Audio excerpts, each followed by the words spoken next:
Since beginning her distinguished career in 1993 at Nashville Electric Service, Laura Smith Tidwell has risen to now serve as NES's Vice President and General Counsel. Though this position is highly demanding, Laura still finds the time and energy to serve as a nonprofit leader for countless community and professional organizations across Middle Tennessee, from 50 Forward to Athena to the Women's Fund to Big Brothers. She is past president and board member of Cable and has been a significant advisor and leader of that organization for more than a decade. She served as the first chair of women on corporate boards and continues to mentor and coach aspiring Cable board members and presidents. Her dedication, confidence, and inclusive approach to leadership have made Laura an inspirational voice to so many across our community. This is Laura Smith Tidwell.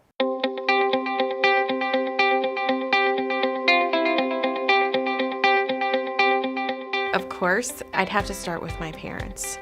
I was blessed, I think, with the two greatest parents on the planet. My mother is the sweetest soul that God ever made. My dad was very different, serious and professional. He helped me to believe that I could do anything in the world that I wanted to do.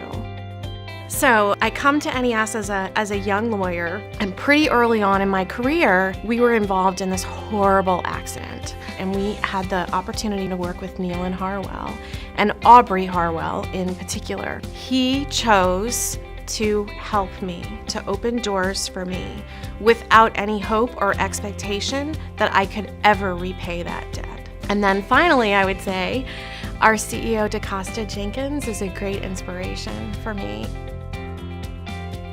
The career accomplishment that I think I'm the most proud of is having an opportunity to be general counsel at Nashville Electric Service. If you had asked me as a young lawyer if I would one day be GC for a $1.4 billion a year company, I would have scoffed. I love our organization. I love our team. I love the challenges that I encounter every day, and I just feel so fortunate. For the personal accomplishment of which I'm most proud, I probably reflect on some of my community service. And I joke sometimes that I work to support my nonprofit habit. I was on the board for an organization called Big Brothers of Nashville. I was about to move into the president role for the organization. And 2 weeks beforehand, the executive director of the organization resigned. She had engaged in some pretty significant mismanagement of the organization. We had to make some really difficult choices about whether it was worth saving. Today, the organization is really very well positioned. I don't claim to inspire people. I don't. Sometimes I'll interact with someone and something about their story strikes me, or there's a need that they have, and I have a way to meet that need. My hope would be that they, as a result of that, choose to help someone else. Sometimes I actually ask them to do that. I rather enjoy running. I can thank DeCosta Jenkins for that. I told him I was thinking about training for a 5K, and he laughed at me. He said, you've never been a runner, and you don't really like running, you have bad knees, and you're 45 years old. And it hurt my feelings, and I thought, you watch me. I have a friend who told me that when you go through trials and tribulations, you learn who your true friends really are. I have friends who I could call at any time of the day or night with no explanation. I need you. And they would drop what they were doing and they would be there for me.